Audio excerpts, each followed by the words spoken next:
Jello. The Jello program, brought to you by Jello and Jello Pudding, starring Jack Benny, with Mary Livingston, Phil Harris, Dennis Day, and yours truly, Don Wilson. The orchestra opens the program with Are You Ready?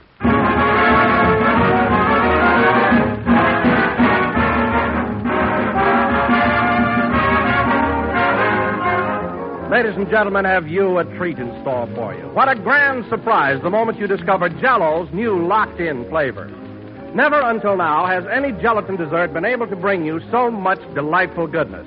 Because up until now, gelatin desserts constantly faded in flavor while waiting to be used and brought you only a shadow of their original richness. But that's all been changed. Today, Jello's tempting, tantalizing flavor is locked right into the tiny Jello particles, where time can't get at it to steal it away. No matter how long Jello remains in the package, it retains its luscious flavor to the very last. Now, you be the judge. Open a package of Jello. Notice the absence of any heavy, fruity aroma, the usual sign of escaping flavor. Then dissolve Jello, and presto, there's your flavor, all of it, the full-strength flavor of Jello, as rich and vivid as the day it was locked into Jello's delicate crystal-like particles. So try Jello, now made better than ever by Jello's new locked-in process. The flavor never goes away. We put it in, and it's there to stay.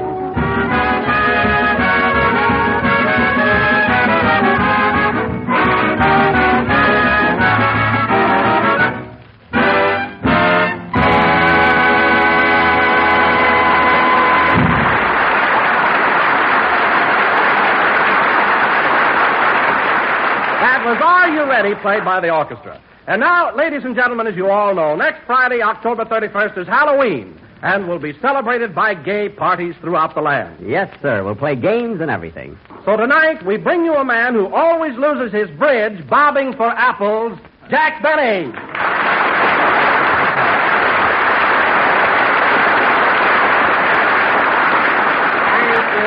Thank you. Jello again. This is Jack Benny talking, and Don. That was a very funny introduction. Losing my bridge, bobbing for apples. Did you think of that all by yourself? Yes, I did, Jack. It was my own little brainchild. Well, it certainly is clever. I mean, the way you expose all my faults and my defects. People enjoy it, too. Yes, they do. You know, Don, they have a program out here where a man sits by himself in a small room and plays phonograph records all night long. He's called Hank, the Night Watchman. Uh-huh. Well, one more introduction like that, and you're going to be known as Don, the Decca Dayman.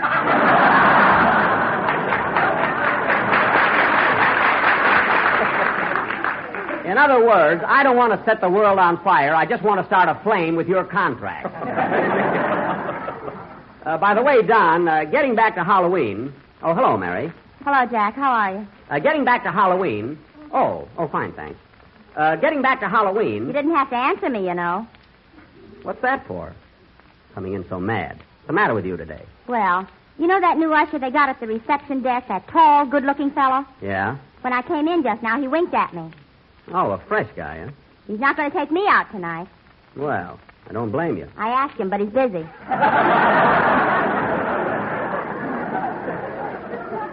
All right, so much for romance. Now, Don, what were we, Oh, you mentioned something about Halloween. Oh, yes. Are you going out with us next Friday night and have some fun? You know, ring doorbells and everything? Oh, I don't know. You don't have the excitement nowadays that you used to have on Halloween. I guess you're right. Well, I remember back in Denver when I was a kid, we used to have the time of our lives. Denver? You should have seen the way we celebrated Halloween in a little country town like Waukegan. The old-fashioned pranks we used to play. But kids don't have fun like that anymore. What do you want, plumbing or fun?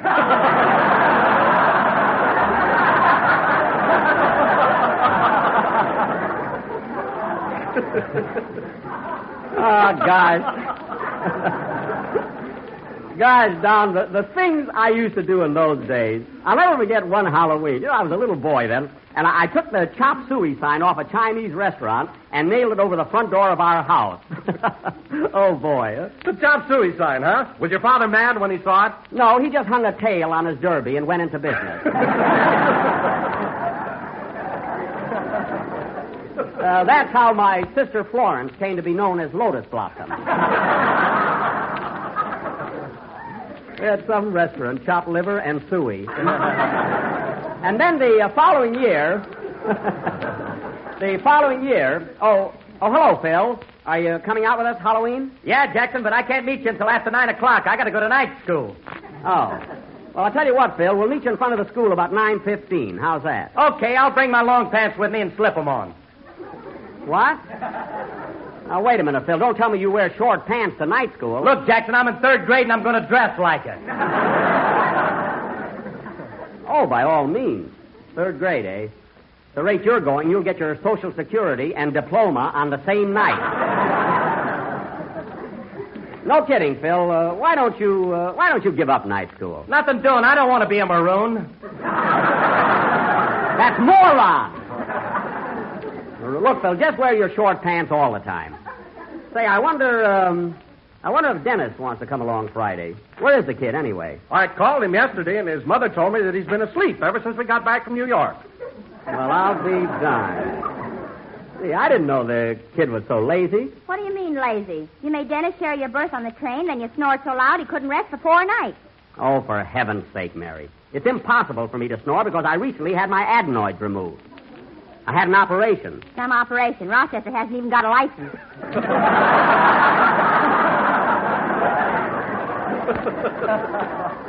Oh, stop. You thought he couldn't build me a barbecue pit either. You should see it. Say, Don, speaking of our trip, I meant to ask you, is your wife still mad at me for putting you both in one berth? Well, I thought she was, Jack, but strangely enough, as I was leaving the house this morning, she handed me a cake. A cake? Yes, she baked it especially for you. Especially for me, eh? I'll give it to you right after the broadcast. Well, especially for me, eh? Well, thanks very much, Don, but you see, I'm on a diet right now, and I have to cut out fattening poison. I mean, cake.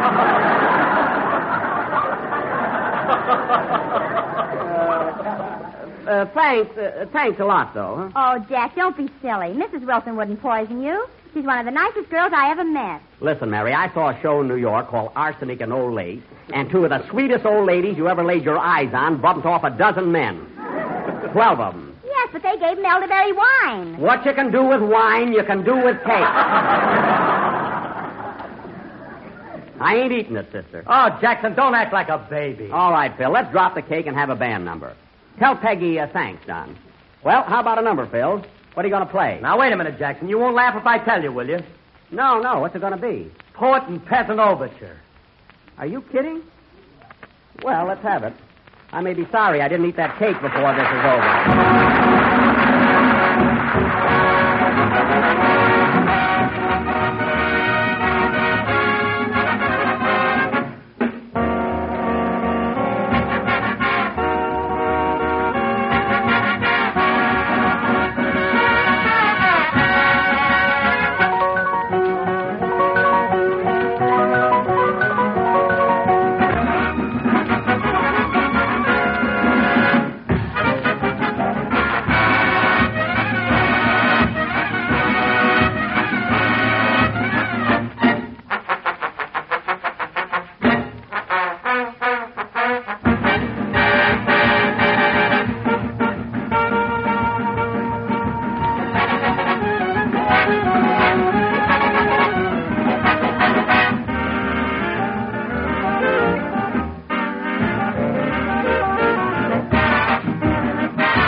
That was a special arrangement of Poet and Peasant Overture played by Phil Harris and his peasants. There can't be a poet in that bunch. That number was okay, Phil. You liked it, huh, Jackson? Yes, but I have one suggestion to make. If you're going to play a number like that every week, I think I'll have to augment your orchestra. Augment? Yes. Tell him what it means before he puts on his short pants again. Phil, augment means to increase or enlarge. For instance, you ought to add a bassoon to your orchestra, and a French horn, and a harp. Sorry, Jackson, the harp's out. What do you mean? I had one once, and all the boys hung their socks on it. Oh, well, if you had a bassoon, you could hit them over the head for doing it. And now, ladies and gentlemen, for our first play of the new season, we are going to... Well, look who's here. Hiya, Mr. Benny. Hello, everybody. Well, you certainly look rested now, Dennis. Boy, oh boy, do I feel good. You want to wrestle, Miss Livingston? Dennis, behave yourself. Let him alone. I'll give him a toe hold so fast he won't know what hit him. Mary, put your coat back on. Be a lady, will you? On this clam bake? How can you call this program a clam bake when Phil just played Poet and Peasant? Now, let's settle down. And now, ladies and gentlemen, as I started to announce, tomorrow, October 27th, is Navy Day. So tonight, in honor of this occasion, we will present our version of that stirring drama of the Naval Air Force, that epic of heroism, that sensational Warner Brothers production, Dive Bomber. Thank you, Dive. You're a bomber.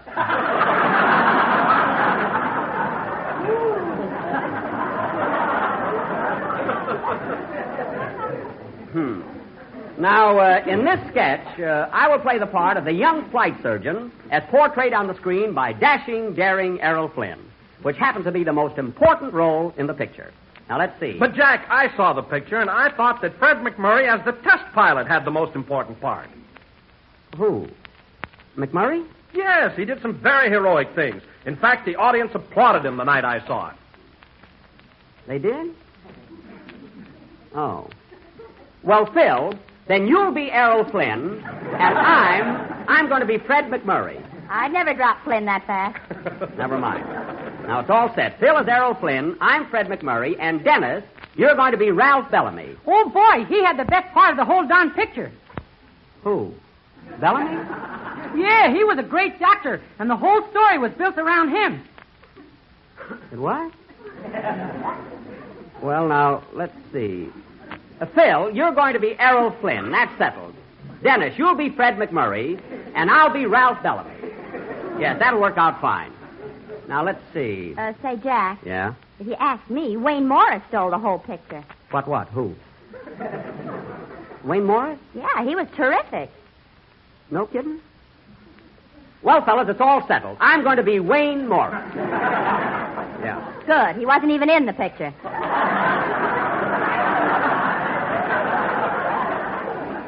Wait a minute. What's going on here? I'm going to play Ralph Bellamy, and that's the end of it. Mary, you're going to be a nurse. And Don, you're going to be the B-19, so stick your arms out.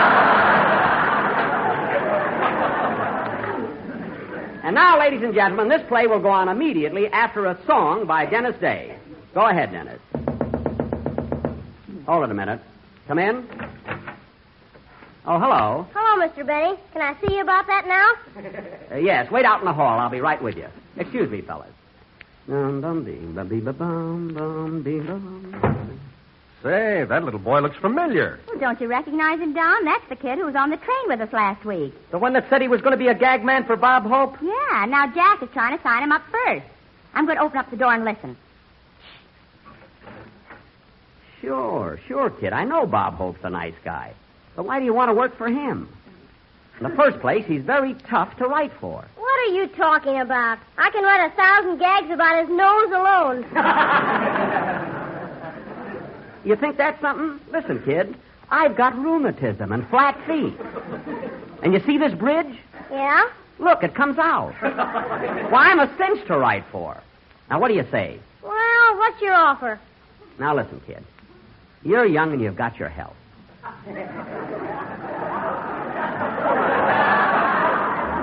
Now, look, money we won't talk about.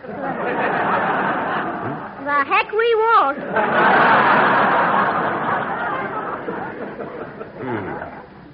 This kid's going to be tough, but he's clever. Now, look, son, by the way, what's your name? Barton. Belly laugh Barton.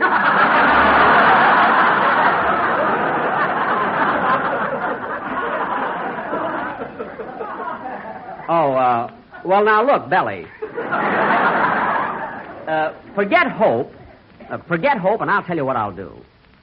I'll give you $37.50 a week and a case of Jello every Saturday night. How does that strike you? Well, I don't know. I'll have to talk it over with my manager. What do you have to talk it over for? Look, kid, Jello is good for you. It's delicious. And not only that, this year it's got that new locked-in flavor. Locked in, huh? Yeah. The flavor never goes away.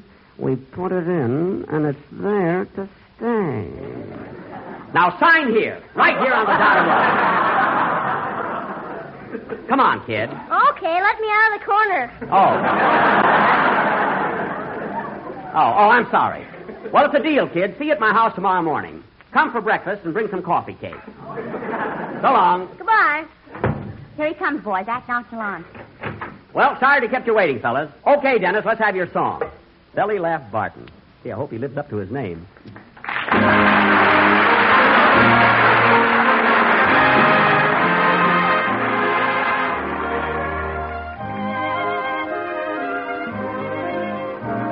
I don't want to set the world on fire.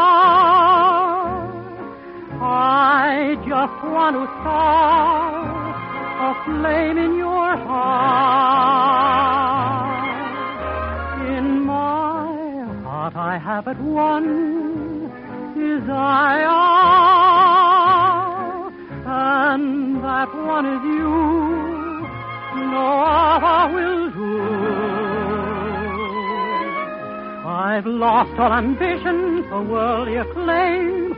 I just want to be the one you love.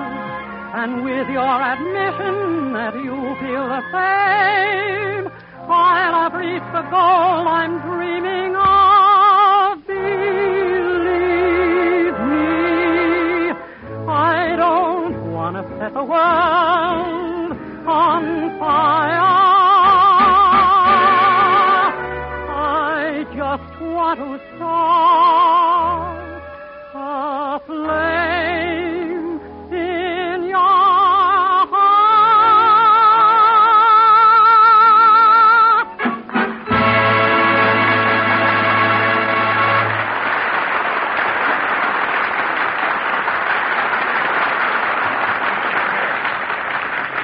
That was I Don't Want to Set the World on Fire, sung by Dennis Day. And now, ladies and gentlemen, for our feature attraction of the evening, our version of that sensational motion picture drama, Dive Bomber.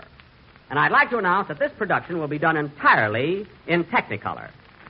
How can you do Technicolor on the radio? We're on the red and blue networks with a green cast.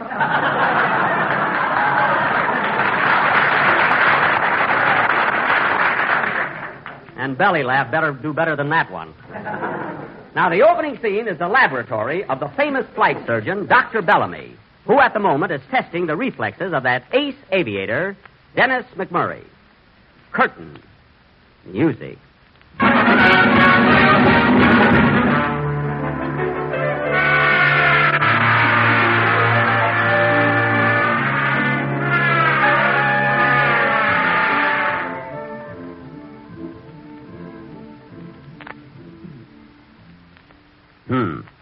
The Schneider test shows pilot fatigue, not far from the chronic line.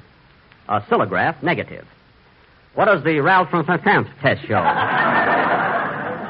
What does it show, nurse? Pretty bad, Doctor. Look at this chart. I don't like it.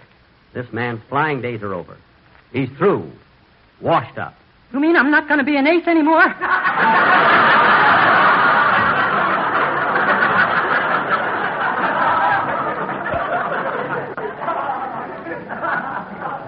To us, you'll always be an ace.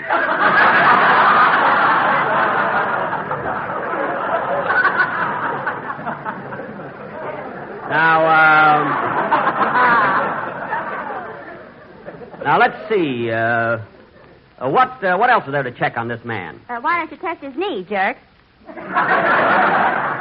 That's why don't you test his knee jerk? I did that already. Well, Lieutenant McMurray, I'm sorry, but there's nothing I can do. You're grounded. No, you can't do this to me.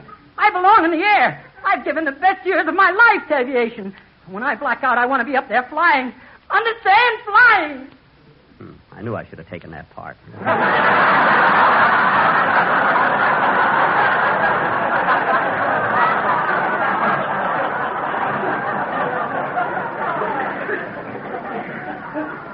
But I'm not beefing. This had to come sooner or later. It's just tough to step out of the ring when the main event may be ready to start. It's tough, I tell you. It's tough. No, I had to be Ralph Bellamy, stand around like a dope.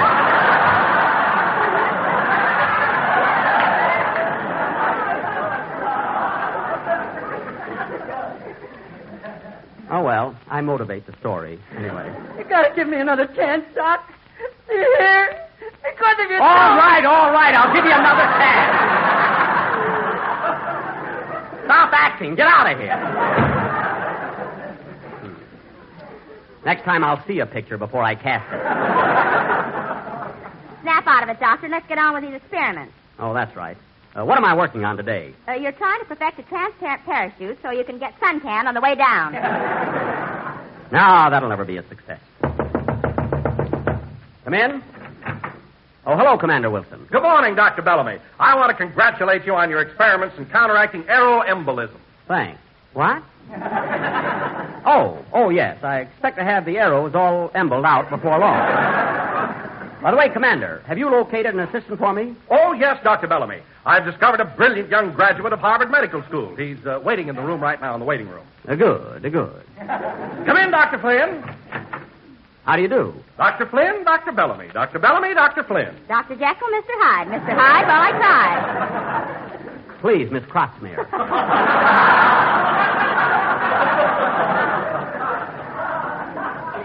Please. Hey, she's not bad. I'm pleased to meet you, Dr. Flynn.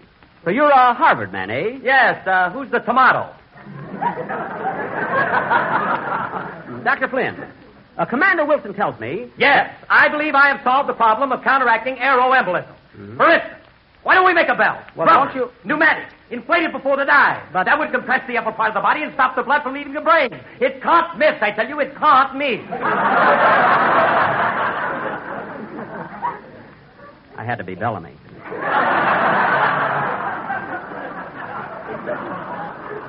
The most important part. Play it. Oh, well. That's a brilliant thought, Dr. Flynn. You'll get a medal for this. Oh, I don't want a medal. I'm not doing this for any paltry reward from human beings. Consider it my contribution to the progress of aviation.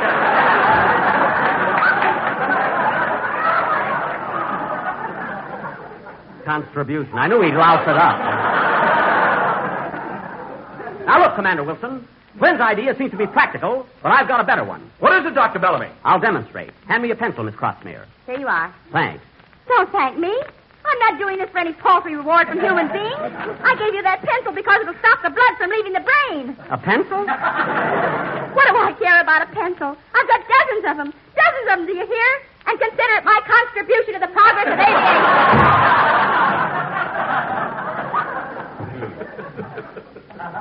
Even Crossmere has a better part.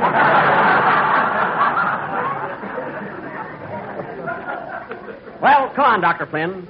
That bell of yours is a good idea. Let's get busy on it. Okay, Dr. Bellamy.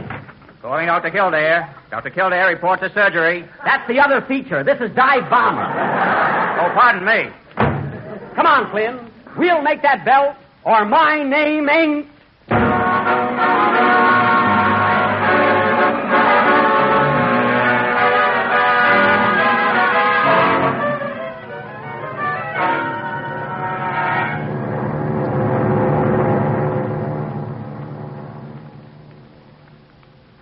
How high are we, McMurray? 26,000 feet and going up. Good. How does the belt feel? It's a little tight around the ankles. Well, pull it up. I tell you, Mac, this experiment is going to make me famous. Well, Dr. Flynn invented it. Why didn't you bring him along? Ouch! I'll twist your other wrist if you keep that up. How high are we now? 30,000 feet. You better put your oxygen mask on. I took it home. I'm going to wear it Halloween. But I feel pretty... Uh-oh. What's the matter, Doc? I don't know. I felt a little dizzy there for a second. But I'm all right. How high are we now? 31,000. 31,000, eh?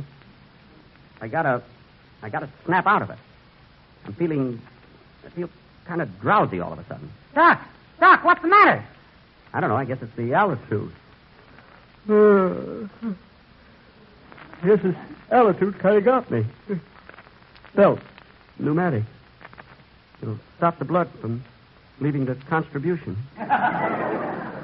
Yeah. Doc, wake up. Dr. Flynn, Dr. Bellamy.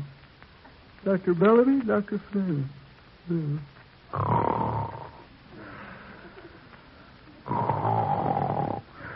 Well, here we go again.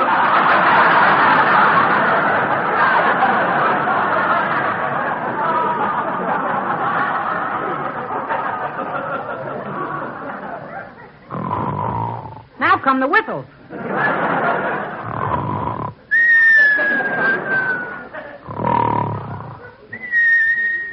Gee, he looks so peaceful, I think I'll count sheep and join him. 1, 2, 3, 4. No, that's an eagle. 4, 5, 6, 7.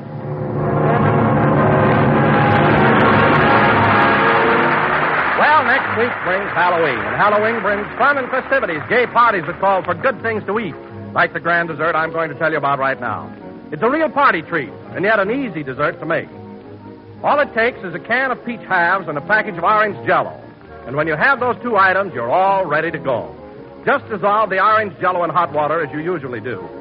Then fill 6 wide sherbet glasses about 1/3 full and chill. When the Jello is firm, place a marshmallow in the center of each glass and cover with a peach half, rounded side up. Pour the remaining Jello over the peaches and chill until firm. And there you have an ideal treat for Halloween, a swell dessert that will make your Halloween guests say, "You surely know how to give a party." Get a can of peach halves and a package of orange Jello tomorrow and make up this delicious combination. Juicy golden peaches covered with shimmering orange Jello. But remember, when you buy Jello, be sure to look for the big red letters on the box. Because only Jello's new locked-in process gives you all the flavor, always. Tomorrow, when you make out your grocery list, put down Jello and write under it, write Jello puddings. Jello vanilla, Jello chocolate, Jello butterscotch puddings. Try them and you'll say, yes, Jello puddings are just like Grandma's, only more so. This is the Red Network of the National Broadcasting Company. KFI, Los Angeles.